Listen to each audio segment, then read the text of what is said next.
সংসার জীবনের টুকটাক ঝগড়াগুলোকে যদি আপনি মনের মাঝে নিয়ে যদি আপনি মনে করেন যে আমার স্বামীটা ভালো না, আমি তার সাথে থাকবো না, তাকে ছেড়ে চলে যাব, সে প্রেম করে অন্য নারীতে আসক্ত, বিভিন্ন ধরনের কথাবার্তা বলে, তাহলে একটা কথা মাথায় রাখবেন, দুনিয়াতে কেউ সুখী না।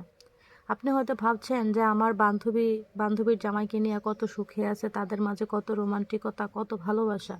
খোঁজ নিয়ে দেখেন এমনও হতে পারে যে তার বান্ধবী হয়তো শারীরিকভাবে অক্ষম বা সর্বদিক দিয়ে ভালো, বা তাদের মধ্যে গোপনে অনেক সমস্যা হয়, হয়তো তারা প্রকাশ্যে আনে না। আবার এমনও হতে পারে আপনার স্বামী যদি অন্য মেয়েদের সাথে কথাও বলে থাকে, অন্তত শারীরিক সম্পর্কে ভালো আছে। কথাটা শুনতে হয়তো খারাপ শোনা যাচ্ছে, আমি বোঝার জন্য বলছি।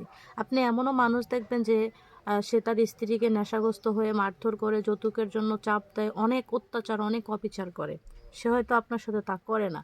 তো আপনি যখন একটা মানুষের সুখের দিকে ফলো করবেন, তখন দেখবেন আপনার জীবনে চাহিদা বাড়তে থাকবে, সংসার এর প্রতি কোনো মায়া থাকবে না, স্বামীর প্রতি ঘৃণা অনুভূত হবে। যখন আপনি মানিয়ে নিতে শিখবেন, তখন দেখবেন আপনার জীবন সুন্দর হয়ে গেছে। মনে রাখবেন, পুরুষের কখনো সতীত্ব হয় না, পুরুষের উপরে কখনো কলঙ্কের দাগ পড়ে না, কিন্তু নারীর জীবনে কলঙ্কের দাগ পড়ে। কারণ পুরুষ মানুষের জীবনে হাজার বাধা থাকলেও সে তার মতো করে চলতে পারে।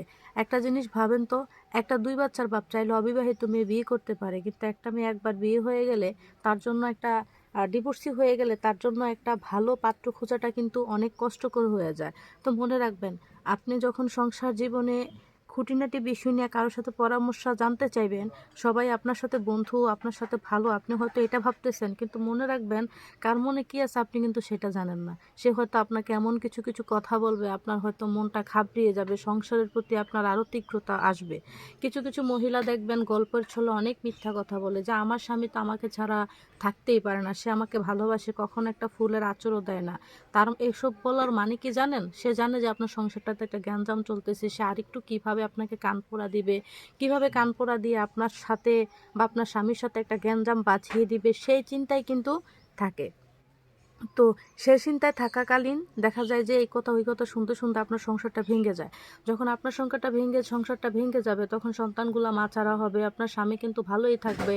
আপনি বাবার বাড়িতে যাবেন 1 বছর, 2 বছর, 3 বছর, ভাবিদের কাছে বোঝা হয়ে যাবেন, ফ্যামিলির কাছে বোঝা হয়ে যাবেন। এরকম খোঁজ খবর আপনি ডিভোর্সি মেয়েদের থেকে নিয়ে দেখেন যে আসলে তারা কতটা কষ্টে আছে।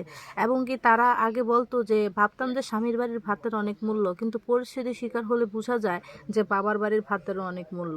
তো মেয়ে মানুষ কখনো সুখ জিনিস আশা করতে পারে না। তার জীবনে 80% দুঃখ থাকবে, 20% সুখ থাকবে। এটা প্রত্যেকটা মেয়েদের জীবনে। কষ্ট ত্যাগ ছাড়া কেউ কখনো সুখের মুখ দেখে না। আর কেউ যদি মনে করে আমার জীবনে কষ্টই আছে, তাহলে সে অন্য কারো জীবনে গোপনে রিচার্জ করে দেখুক, তার জীবনে আরও বেশি কষ্ট আছে।